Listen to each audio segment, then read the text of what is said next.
So, Ladi, thanks again for joining today here at EU. We can really feel at this conference that the industry is growing. STOXX is also growing with a new product. You brought with you the new STOXX Focus Indices. Can you tell us a little bit more about the new range and which problem you try to fix with it? Yeah, sure. So there are 10 indices in this range which target 5 different regions. So you have the US, you have the UK, you have Europe, you have Japan, and you have APAC ex-Japan.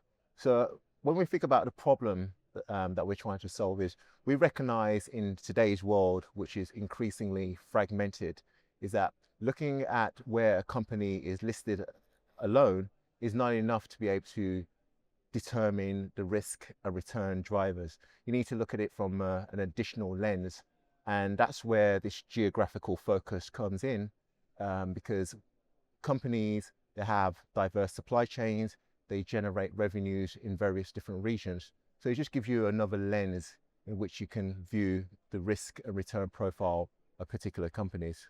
So instead of looking where a company is listed, you segment by regions and look at the revenues. So for each region, we segment the indices into two. So you have the domestic focus, and then you have the foreign focused. So we look at the actual benchmark. So say, for instance, if you were to take the STOXX Europe 600, you would have the STOXX Europe 600 domestic focus, and then you would have the foreign focus version of that. And the way that we do that is by using a GeoRev data set. And it's quite simple in a sense that if a company generates 50% or more of its revenues locally, it will be classified in the domestic basket.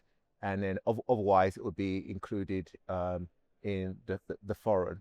So I think the key point to take away is that we're not excluding companies from the benchmark. We're just basically putting them into categories of either foreign or domestic focus. At ETF Stream, of course, we write and produce videos for fund selectors. So for them, especially to know is where do the products sit in terms of asset allocation? So I think with this, what we're trying to do is expand investors' toolkit. So these can be used as for tactical or strategic. The tactical element comes in if, for instance, if there's macroeconomic headwinds, any new sort of policies, tariffs, anything which you think might, for instance, cause a slow in domestic growth, investors can now express that view using the suite of indices from a tactical perspective.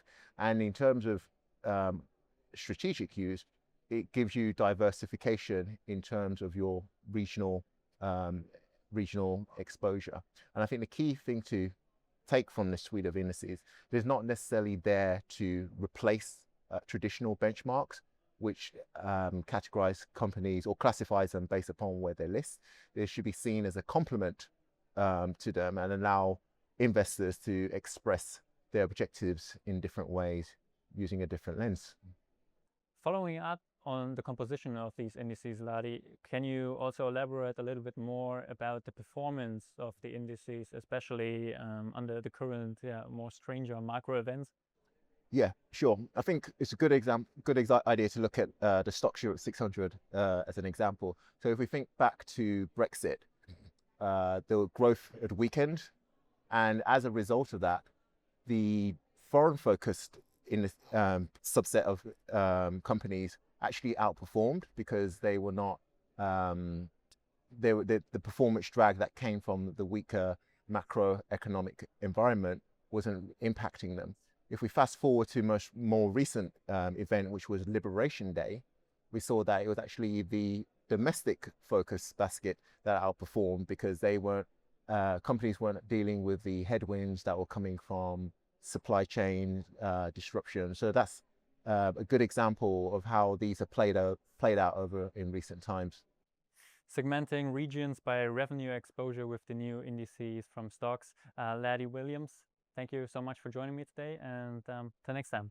Thank you, Lucas. Yeah.